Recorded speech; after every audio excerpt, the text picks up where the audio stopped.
Are you a fan of pro wrestling, comedy, and combat sports? Then we have the podcast for you because we cover that and much, much more.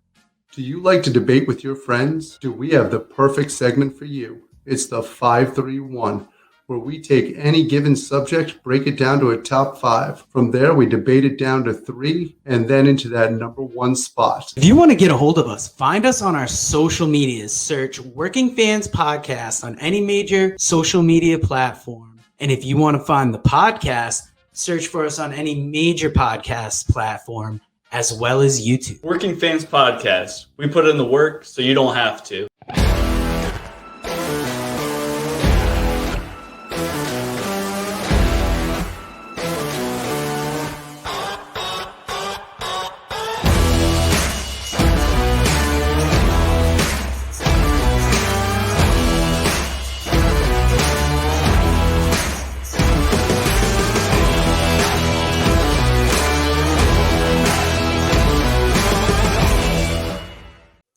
All right, everybody, it's the Working Fans Podcast, Wrestling Podcast. I think we're like episode 124.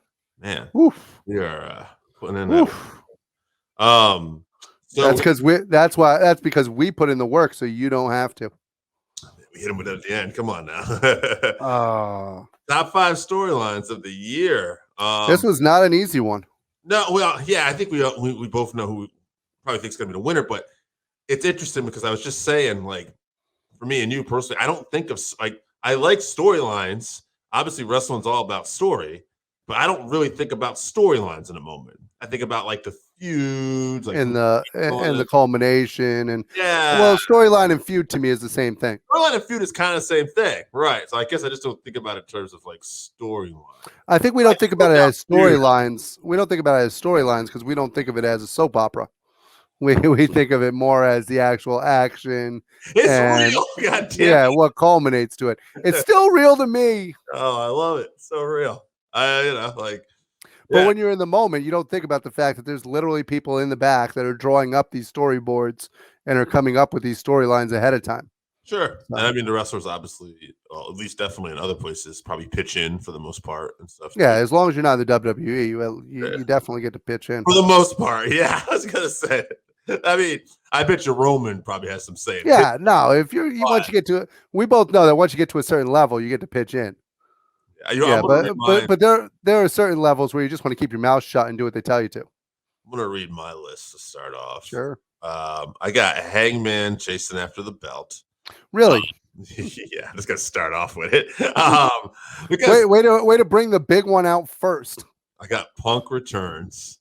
Yeah. And I figured, and it was kind of a storyline because I couldn't call it just a return, but they hinted at it. We had Darby come out. I want to wrestle the best in the world. If that's a storyline, that might actually deserve to be the winner. That's yeah. We can argue that. Omega belt collector. I saw somebody had this too, and I stole this one. But I kind of like it. I mean, because I never, like, anyone going around and chasing belts in different companies was always kind of a dream of mine. Sure. So, and this one, I'll just tell you right now, I'm going to read this list coming up, but Jesse from New Hampshire, I stole this from you. Cardona Deathmatch King. And I thought to myself, the guy did a really good job of not only reinventing himself, but getting GCW hot in the process. If I had told you 3 years ago, Zack Ryder is going to become the Deathmatch King, you would have thought I was absolutely insane. Oh, yeah, it makes no sense. Actually, it's funny because I just watched Impact last night, and they had a main event match. It was him and William Morrissey, formerly Big Cass, and it was like a DQ finish. But in the end, now he sounds like he's the head of like a modeling agency. Yeah, welcome to the William Morrissey Agency. Or a cigarette company, maybe. Yeah, sure. But, he ends up Morrissey and Moose end up fighting, and then he ends up after Moose is out, he knocks Morrissey out in the ring, and the closing segment is Matt Cardona with the Impact holding up hands. Now I don't know. I don't think Matt's going to win it. I think they're setting up Josh Alexander. Well, that's not the only person that he actually attacked with a belt this week. That's what I was going to say. So take that. Talk about a belt collector. And then earlier, this week, as we were recording this, he interfered at NWA Hard Times, and he ended up picking up that belt too. Which he didn't win it, but he literally picked it up. But he literally could be in line to go after the Impact, NWA, GCW, have all three of those belts. It would be, if he did that, that would be an amazing 20. The belt collector. Screw you, Kenny Omega. But nonetheless, good job. And he's got Chelsea Green. That's a hell of a belt. He's doing all right for himself. Actually, I saw something. Oh man, Miz challenged Edge at day one, and Cardona was on social media, and he said, "So I guess Miz is going to skip my marriage or my ceremony or wedding, because it must be on the same day he's getting married." And just like, I got plans, son. In fairness to Miz, I don't think he booked himself into the match. Probably not. And I thought this one from Jesse too, although I probably actually would have put this one myself. The whole bloodline thing with Roman, the Usos, Paul. It's probably the best thing going in WWE right now. It's a good storyline. Yeah. Well, again, probably the best thing going in WWE right now. There are other stuff too, but I mean, I like Roman. The storyline's been a little inconsistent with the way the cousins argued, didn't argue, who's to blame for what, who's doing what. The bloodline itself storyline is a little, to me. I know what you mean. Like, there are points where Roman's beating him up, and like, where are we going with this? But then we don't go anywhere with this. They're all falling in line. But I guess that's the storyline. I guess that's the storyline. You have a problem with that when other to me, it's a better storyline of what the hell is Paul Heyman's relationship still with Brock? How does that actually play out? What is going on here? He stabbed Brock Lesnar in the back. That doesn't seem like a smart thing to do. Let's go out of order then. Let's go with your top five next too. So for my top five, my number one was Dragunov versus Walter. Dragunov actually fighting for the belt. Really, to me, it was very similar to what they did in AEW with Hangman Page and Omega. You had Walter, who was the champion for 500 and something days. Yeah. And then he's being chased by the undersized underdog, Ilya Dragunov, and Dragunov ends up pulling it off. To me, that's one of the storylines of the year. I really enjoyed that, and I enjoyed the payoff on it, so that was fantastic. Another great storyline from me from NXT was actually Cameron Grimes and LA Knight. Oh, sure. I enjoyed that, bringing in Ted DiBiase, the money, the aspects of it. I thought it was well done, well played out. That was very good. I'm actually going to go back to NXT for another storyline. I think the storyline that they've done off and on for the last year between Raquel Gonzalez and her former partner Dakota Kai, and them being a team and then not being a team, the split up, the storyline, I thought it was all well done. I think that Dakota Kai has done a great job of transforming herself through that storyline, and I think that was really well done. I am going to go to AEW. You got to have Hangman Page on there, obviously, chasing Kenny Omega, overcoming his own personal demons. It's a great storyline, very well done. I like the whole thing about it. And then, believe it or not, one of my most recent ones is also going to be from AEW, and I think that this was very well done. Chris Jericho and his group versus America's top team. I've enjoyed that storyline. I like the way that it was done, how they spread it out over a little bit of time, and how everything came together. So those are my five. It's interesting. You pick. I think I went with some more obscure ones than some people are going to go with. You went with Dragunov and Walter. I love that storyline. I just watched the latest episode of NXT UK today, and that episode was where Mustache Mountain won the tag belts. Yeah. You had actually texted me. I know. I sent you a text. Yeah, that's all right because it actually made me want to see it. Like I might, NXT UK I like, but I watch it whenever. It's one of those ones where you might miss a week, so I sent you that so that you would definitely not miss the. And the reason why I brought it up is because. But I didn't spoil my favorite thing from that show, and you're probably about to talk about it. Maybe because you talked about Dragunov, and now we're setting up a storyline with him versus the Irish ace Jordan Devlin. And I love both these guys. I love both these guys too, and Devlin is so fantastic. He almost made my list. That storyline that he had last year with having to overcome losing his cruiserweight title and then having to try to come back and fight for it and then to end up losing it again. That was a storyline I considered just because of how much I like Jordan Devlin. This is, by the way, sidebar. This is a great show, NXT UK. Oh, It kind absolutely. of reminded me of just the old NXT when it was an hour on the network. Like that little story they showed. I think her name is Armel. It was like the French Angel. It's about hope, and they give this whole background how she didn't make it in the WWE before, and she got cut in a tryout in Germany. She kept trying. We got actual tears in her eyes, and and we're watching this, and they're also. Like I said, we're set up the Jordan Devlin Dragunov match. We had Mustache Mountain win the tag titles, which Tyler Bate is now the triple crown of that. Like he's had the Heritage Cup, he's had the world title. Not only that, but if you haven't checked out a lot of NXT UK, go back and look at what Kaylee Ray did before coming to regular NXT. She was another one who was a champion for over 500 days over there as the women's champion. The matches that she has with Ginny and with Piper and frickin', it's just absolutely fantastic matches. And I'm sorry, I shouldn't call her Piper Niven. Dewdrop? Dewdrop, sorry, with Dewdrop. That's for those of us that watched NXT UK, Piper Niven was fantastic talent over there, and check it out, please. Yeah, it's good stuff. Yeah, really good show. It was interesting to me because like Tyler Bate and Trent Seven were they were NXT tag champions, but that was the first time they actually won the NXT UK belts. They actually made you wait this whole time, which I don't know. It made it really seem more important. There's a storyline cooking here too with Trent Seven, where he obviously had self-doubt going in. He won the belt, and I still feel like they're actually setting seeds for eventually Trent Seven is going to retire, I think, and have a fight. I think he's going to retire, and I think when he retires, it'll give. Tyler Bate has been so over as a babyface. Imagine if he turns heel on Trent Severn, actually on his retirement. So what that would do for Tyler Bates as a heel. Tyler Bate. So we're getting away from the subject completely, but that's all right. We'll get back to it. Tyler Bate. I want to ask you about this. So, he's such a great talent. Will he ever get the push in the States if he came over in mainstream? Unfortunately, I think he would get screwed over just like Pete Dunne's been screwed over. Pete Dunne is a main event talent and could be a main event talent at any time. And on the WWE level, on the SmackDown, Raw, wherever you want to put him. He's another one who I hope at some point his contract runs out, so maybe he'll get a shot somewhere. But I think that unfortunately Tyler Bates would get the same treatment. He might have a little better of a chance just because he's got kind of a power lifter's physique at his size. So maybe he would get a little bit more of a chance. If somebody showed Vince him actually lifting up Walter with like the one hand, I think Vince would probably really love this kid.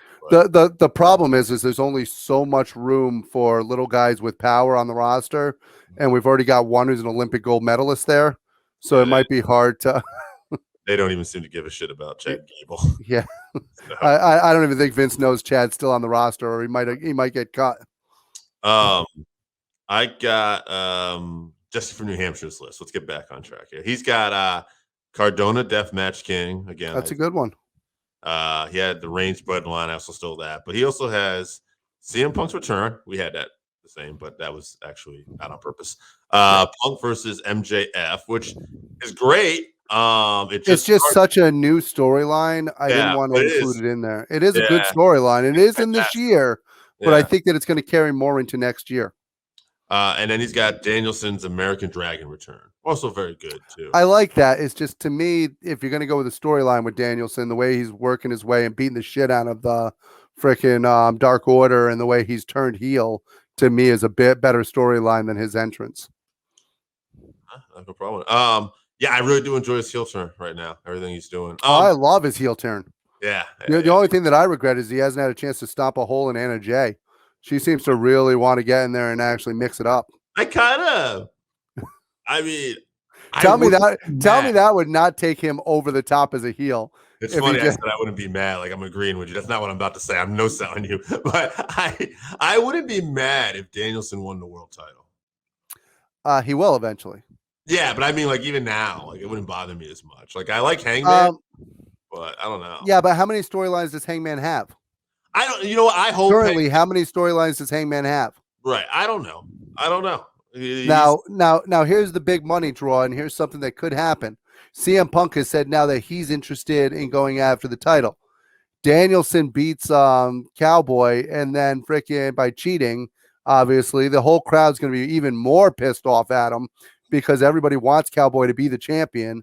So he gets beat, and now you've got CM Punk overcome MJF, and it's freaking CM Punk versus freaking Danielson. But not only that, against Danielson.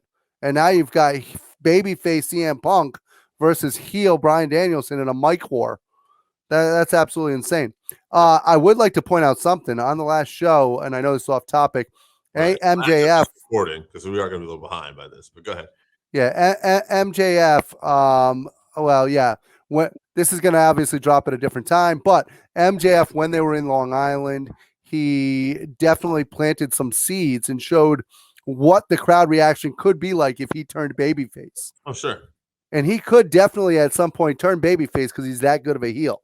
Right. Right. A really over heel makes a great babyface. Yeah, and the way he played the crowd with, should I go back? Shouldn't I go back? Should I? That was absolutely phenomenal. But we're way off topic now. All right, let's go. Well, actually, why don't you read me a list? Who do you have here? Oh, hold on. I forgot that you sent me lists. I sent you two of them. Working off the cuff. Gotcha.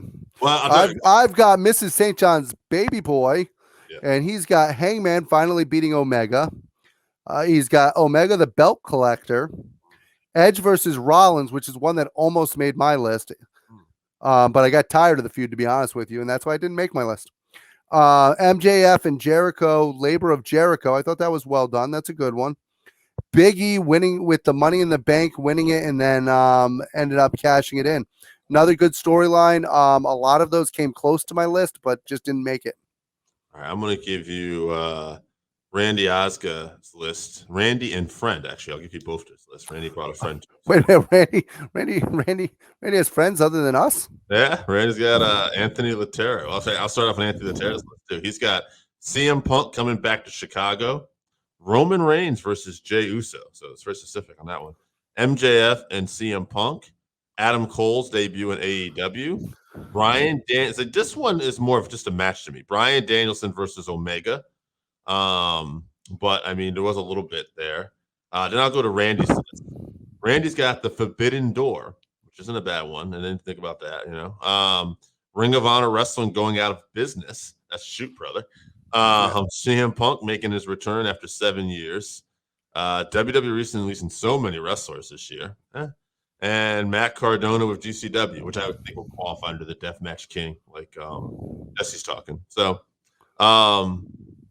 speaking of returns this week, AEW, and once again, we don't record this in order, so this is going to be a little bit past that, but the return of Trent to the Best Friends this week, and how awesome was that, and how great did he look? He looked great. I didn't even say this, but he reminded me a little bit of Moxley with the look there. He did. He's trimmed down a little bit. I think the back surgery that he had, because he ended up having back surgery, ended up causing him to trim down quite a bit. And obviously cut his hair, and I thought he looked phenomenal. I'll tell you a story, though, you might not have picked up on. I watched a interview they had the Best Friends do with Barstool Sports, and it was the day of the show in New York, and it had Trent, Chuck, and Orange Cassidy. And Trent had long hair. This was the day of. He had long hair. And he was talking about, I'm not sure when I'm coming back because of my neck and everything and that. And he came back that night. So when I watched that, and I'm like, oh, you son of a bitch. Like, good for you. Well, he came back that night and got a haircut. You did? Oh, yeah. So I was wow. Yeah. Dude, that good job playing the world. Jesus. Yeah. Now, I had said when Randy said Ring of Honor wrestling going out of business, that's a shoot. Also, WWE releasing so many wrestlers of the year, that's also a shoot. Yeah. Why don't you go to Jake's list right now? Because there's a shoot on there. Yeah, I've been waiting for this one. Right. Here's the shoot for you. Kenny Omega is the belt collector. No, that's not it. Kenny Omega, the belt collector, is one of his. He's got the return of the American Dragon, Bryan Danielson, or Daniel Bryan, or whatever you want to call him, and the ensuing heads getting fucking kicked in. Yes. CM Punk's return. Hangman Page working towards the AEW title. And here's the shoot, brother. Vince McMahon being completely out of touch with reality and continuing to ruin great talent. Yeah. I mean, That might be the storyline of the year. it is interesting, right? I'm sad. I'm sad I didn't put that on my list. I want to. Matter of fact, for that one, Jake, you are now Mrs. St. John's favorite baby boy. Congratulations, you've overcome. We have one more list to get to, so I'm gonna read this and then we'll start talking. If this person's got a better one, I'm not making them over Jake for Mrs. St. John's. No, but it's Mike Flynn, who. Oh well, he is part of their family. Dude, he was running around in Cali all day, and he had somebody who's a runner of his. He coaches, I guess, and in San Diego. So he was in California all day, and he hit us with a list still. And I got this list. Wow, way to tell everybody where Mike is. What if they were looking for him? What if he was in witness protection and now you've given it up? He's recording. He'll be back to somewhere else. So. Oh, thank God. Woo. But I'm just watching out for you, Flynn. He's got the Hangman Page storyline, the Bloodline storyline, Inner Circle versus Pinnacle, and not a lot loved it. But he said not a lot, but Edge and Orton. So he enjoyed the Edge Orton storyline, and Walter Dragunov, much like you, he had that in there as well. Now although he liked the Inner Circle versus the Pinnacle better than versus America's Top Team, I actually enjoyed the America's Top Team better. I thought the Pinnacle one dragged down a little bit. Dan Lambert really made that whole. I thought Dan Lambert made it, and when they told me Dan's going to be back in a couple weeks this week, I was like, "Hell yeah, Dan's going to be back!" So in a couple weeks. Like he's just somebody who just loves wrestling. He plays this heel. He knows how to make an ass out of himself when he has to. He knows. Yeah, I was excited. I was like, "Yeah, Lambert's coming back." Yeah, he's to me like he's a combination of like Bobby Heenan and maybe like a Heyman. Not saying he's on that level, but like he'll cut. Would you like serious shoot, almost like cut you down, but then he'll also make an ass out of himself too. It's like absolutely, it's fantastic. I also enjoyed that the two of them actually pointed out they're like, oh, of course Cody Rhodes is going to get the shot for the freaking TNT title. Why would we get it? Right? Yeah, I mean, there's some. So I think without really even doing a tally this week, I think we know. I think the top three to me is going to be Hangman Page is going to be in there. I think CM Punk returning to Chicago made a few lists here. It did. And then you'll see. Maybe you'll disagree. And the other one I thought was Omega Belt Collector was in here a few times. So I actually think that, believe it or not, Matt Cardona and the GCW title made more lists than CM Punk did. I could be wrong, but I think he actually did the job here to Matt Cardona. Yeah, I definitely didn't do the job. The Cardona. No, GCW and that deathmatch championship that made a lot of lists. Okay, so you want to put that on there? You want to keep Kenny as the belt collector? Yeah, I think that one. I think. Well, I mean, if you're gonna do that, you could do Punk instead of the belt collector. But I thought the top three were actually the two Kenny Omegas with one with Hangman Page and then GCW. Okay, so Kenny as the belt collector and his feud with Hangman, and then GCW, death championship. I thought the death match had more than the belt collector did. To be honest with you, I could be wrong when we count it up, but I mean, let's talk about. We're not going to count it up. We're just going to. We're not doing that. I can tell you that even though it didn't get as many votes, Vince McMahon being completely out of touch with reality and continuing to ruin great talent might be the storyline of the year. I'll tell you what. Something we're going to be doing in the future. I don't think you even know this, but me and Joe. Breaking news, folks. Breaking news. Me and Joe have been talking, and since we've been running, through a lot of 5-3-1s, and we've been doing them for like a little over 2 years now. This year coming, we're going to do something a little different. We're going to have a week where we profile a territory, a week where we profile a wrestler, and then there's a couple other weeks we're going to do some other stuff too. But profiling a wrestler, I was thinking about it. I seen Joe had some ideas. I can't remember if this guy was this, but I feel like Matt Cardona at this point. I almost want it. Like, what an interesting guy! Like, absolutely, the man defeated the man heads to then becoming like he defeated cancer as a child. I forgot about that. He had cancer as a child. Had I think he was a Make-A-Wish child, for Christ's sakes.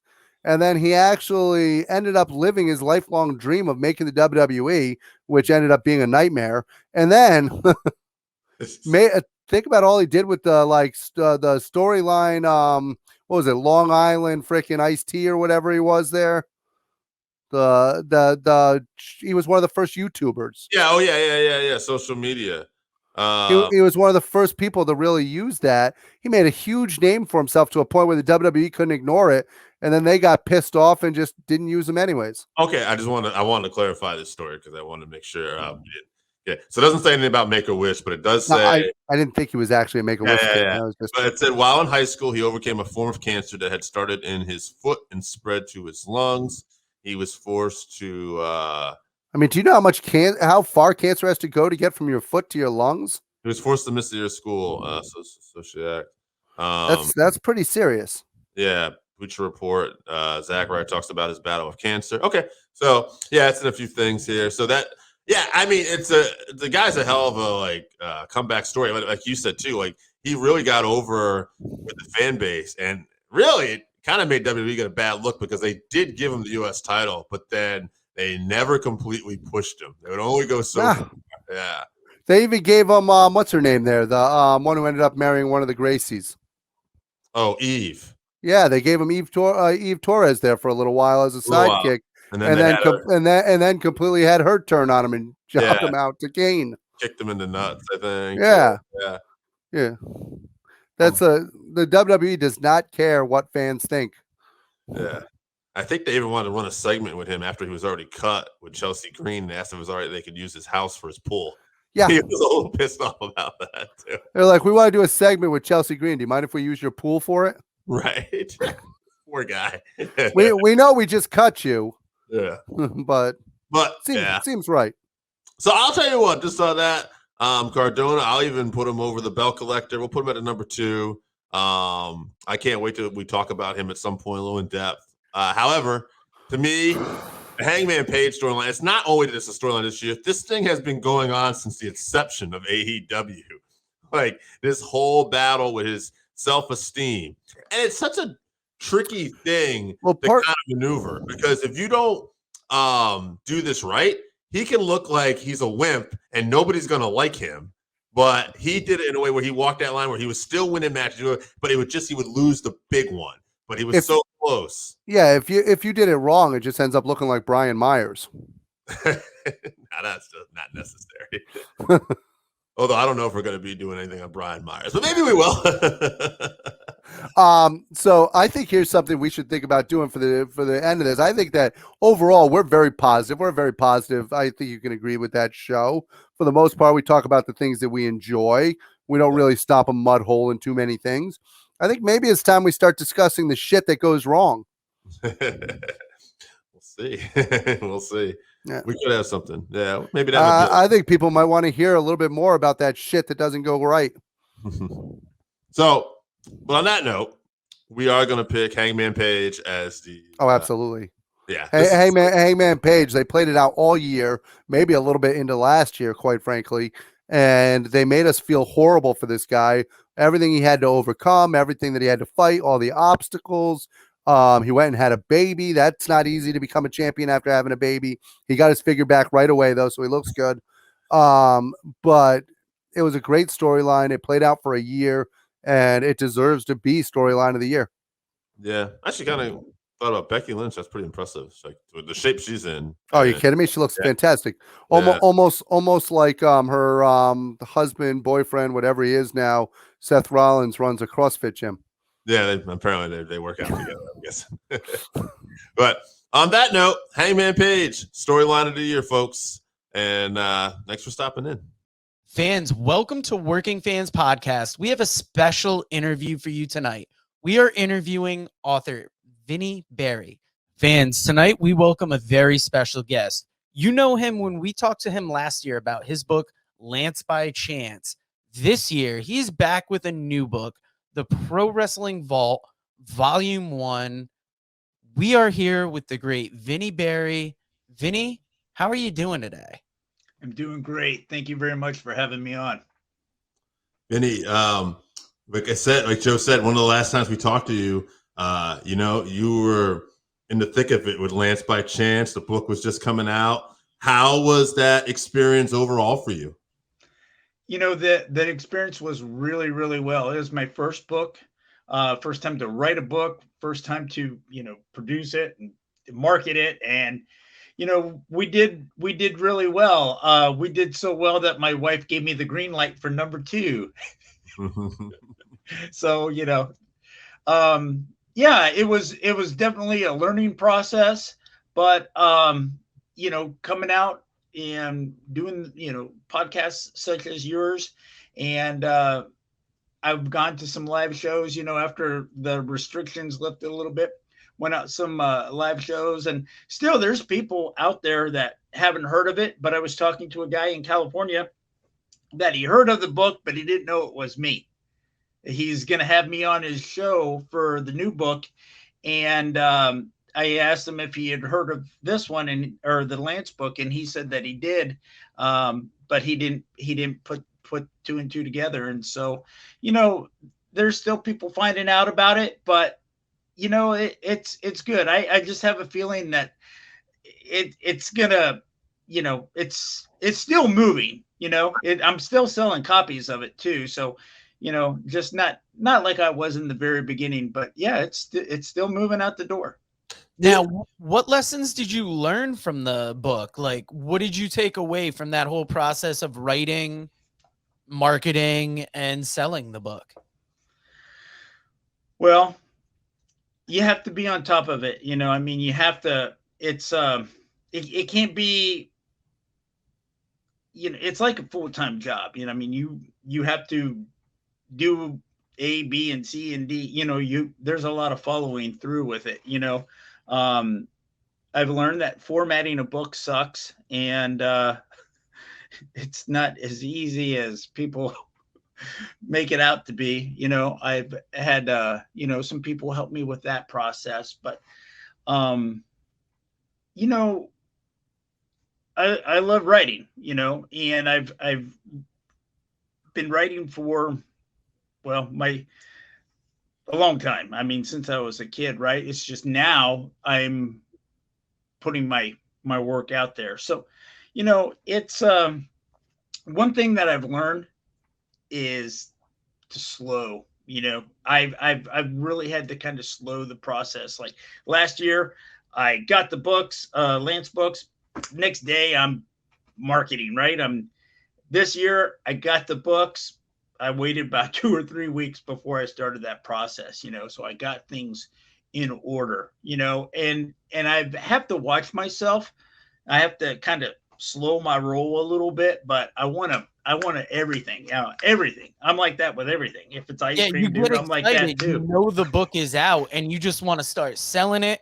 You want to see reactions. You want to hear people. And we get that through the podcast. We'll put an interview out, and like the next day we want opinions. We want likes. Yeah. And sometimes you just have to market it. You got to sit with it almost like a good soup and let it really season itself. And at the right time, it'll pop off like it should. Vinny, it's almost like the old wrestlers, they always say, slow it down in the ring, right? Slow it down, right? It's kind of like, it's a great life lesson, I feel like sometimes, right? Just let's ease into this. Right. You're right. It is a good life lesson.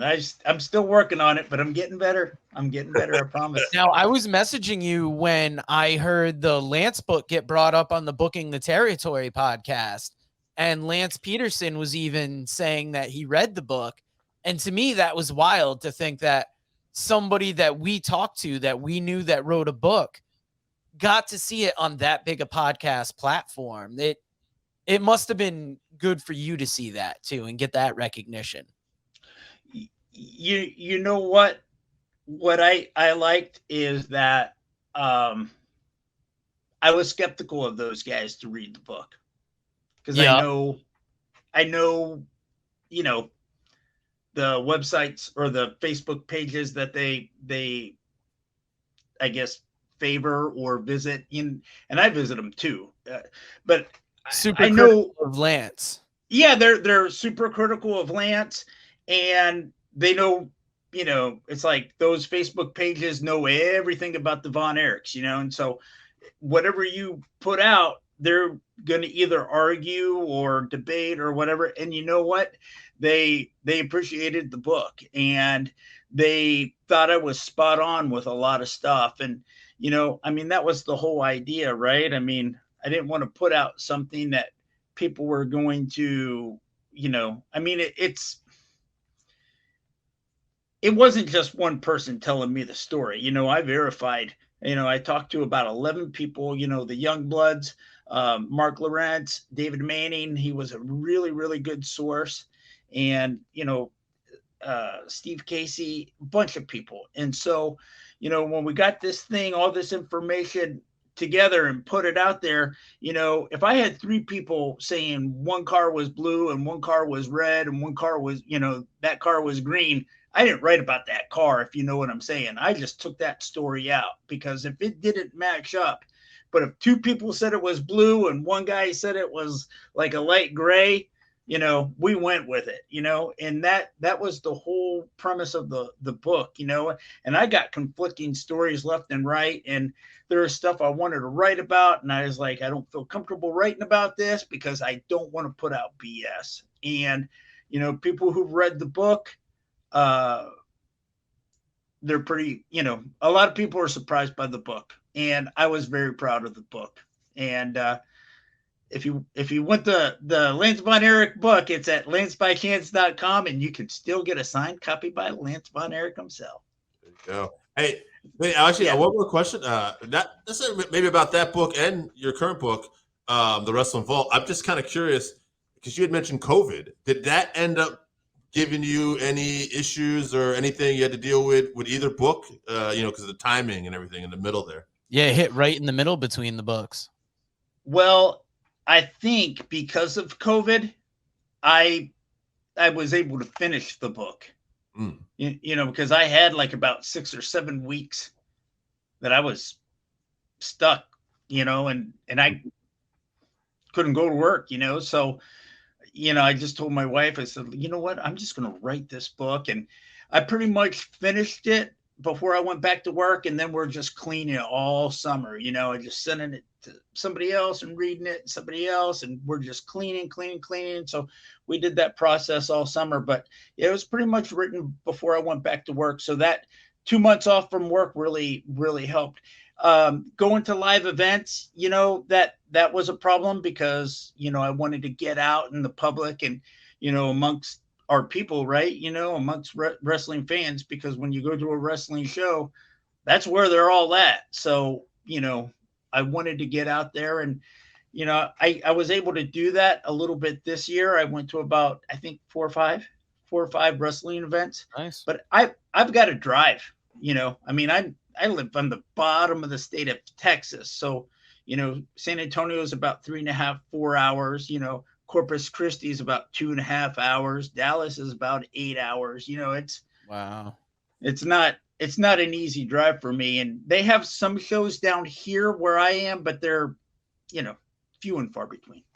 Yeah. Now, Vinny, I don't want to cut you off about that Lance by Chance book, but I've had the Pro Wrestling Vault Volume 1 book for, I'd say, a couple weeks now. And I told you second day I got it that I could not put it down. 35 short stories in this book. You got 3 stories from NWA champions, Tim Storm, Harley Race, Mike Rapata. 5 NWA junior heavyweight champions, Eric Andrews, Mr. USA, Chase Owens, Ricky Morton, Barrett Brown. There's so much to say about this book, but you sweeten the pot so much more when every book comes with a surprise signature from one of 11 wrestlers featured. How are you doing this, bud? You went all out for this. And this book, this should be in everybody's Christmas stocking this Christmas, in my opinion. It is so good to, when you get a wrestling book, you usually get one story. In this, you get a bunch of different stories, bunch of different viewpoints. I love it.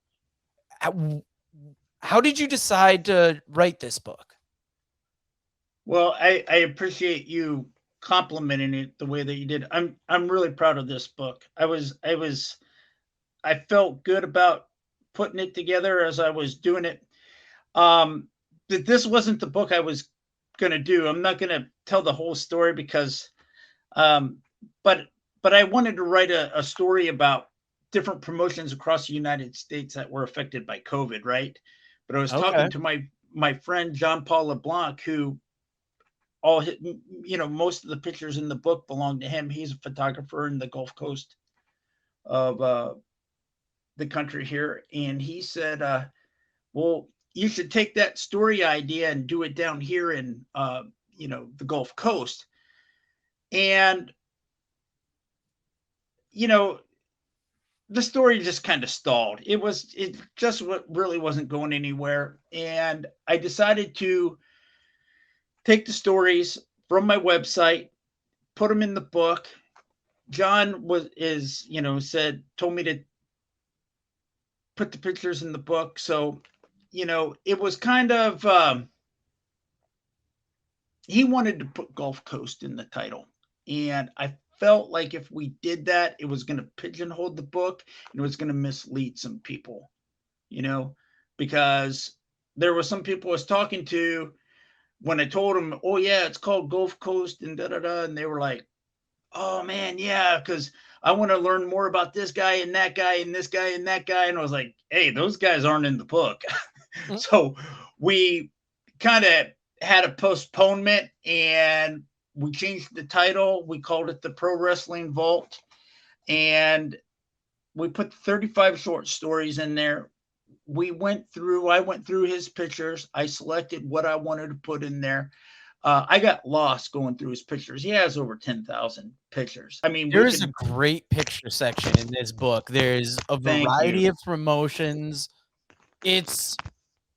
I remember you had asked me what I thought about the picture section, and I was just checking it out that night. But the more I look at it, the more it's nice that you have stories, pictures. You really give a face to the stories you're telling and some of the promotions you're talking about. And the pictures themselves, because I'm a photographer myself. I'm a photojournalist. I tell stories with pictures every single day, so when I was putting those pictures in, those pictures were talking to me. I mean, I was, I look at those pictures and I see the story of the night, or, some of the pages have, 2 pages. Some of the events, there's like WrestleCades. There's a couple big wrestling events that have 2 pages, you go through there and you see everybody who's on there or who was there. And it's pretty neat. I was talking to another fella the other night. What he liked about those pictures was he was going online and going back to 2016, 2014, whatever, to see who else was on those cards. And he was like, man, these were amazing events, and so, he thought it was like a reference, like the book was a reference book, I mean, you've got these stories. What's really beautiful about this book, which I really didn't see until down the line, is that these stories, a lot of these stories were taken from 2017. And what happened in 2017 or 2018 or 2017? Yeah, it was the NWA was sold. So there's an interview with Tim Storm in here right before he lost the title to Nick Aldis, and there's a interview in here with Bruce Thorpe a few months after he sold the company to Billy Corgan. So it chronicles the NWA really well. A lot of people, NWA fans, like the book because there's a lot of pages that kind of honor former world champions. You've got Jazz is in here, John Saxton, the junior heavyweight champion. There's a picture of him, Rob Conway, Tim Storm. And I tried to do that because I was fortunate enough for my friend to cover a lot of these events and cover a lot of these athletes. And so, it was all there, putting all this stuff together. That's why we wanted to call it the Pro Wrestling Vault, because, until you open it, you don't know what's in it, and the surprise autograph is just a bonus, because who am I going to get when I open the book? Whoa, man, C.W. Anderson, or, Damian Wayne, Tim Storm, it's pretty neat deal. Yeah, do you want to give us a quick list of the names of possible people that could be featured in the books? Yeah, if my memory serves me right. I Give know us it's as many as you can, because I got a follow-up question to this as well. all right. Well, we got Bobby Fulton, Tim Storm, Damian Wayne, C.W. Anderson, Josh Lewis, Drop Dead Dale Wild, Mr. USA, and that's about 8. But there's That's 5 not more. bad. I got the Tim Storm the autograph, and I was over the moon about it. Now, you got volume 1 in that title. That implies a volume 2. Is that already on the horizon, or are you I'm still thinking cooking that up? I think volume 2 is going to be, it should be out about this time next year. I'm already working on it, and it's about halfway. I've got some stories that I'm still writing for that. So, that's always, finding time to do that and put it together. But I've already started inserting the stories, selecting pictures, and it's probably 85% written. I've got like 3 or 4 stories to write for that, and two might be a little lengthy. And that's good, because having it that far in advance, you got all that time to edit and really give yourself time to get the book ready. Absolutely. Yeah. Now, Vinny, I got to ask, give us the hard sell on this book. Let the people know why they need it in their stocking this Christmas. Well, I think it's a treat. I like this book for this reason, and you know what?